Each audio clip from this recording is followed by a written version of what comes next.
Hello everyone, in this tutorial I'll show you how to fix automatic dark mode on Samsung Galaxy S23 series. If your Samsung phone goes into dark mode at certain times, maybe it's caused by the custom schedule feature being activated. So, how to fix it? Without further ado, let's get started. Firstly, go to the settings. And then scroll down.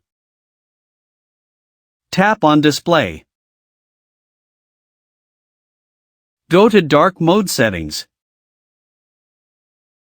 As you can see, currently on my phone using a custom schedule. So, at the hour that has been set here, the cell phone theme will switch to dark mode automatically.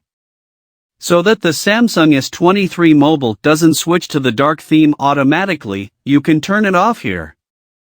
This method can be applied to the Samsung Galaxy S23, S23 Plus and Samsung Galaxy S23 Ultra. Just it guys, I hope this video will help you. See you in the next video. Thank you.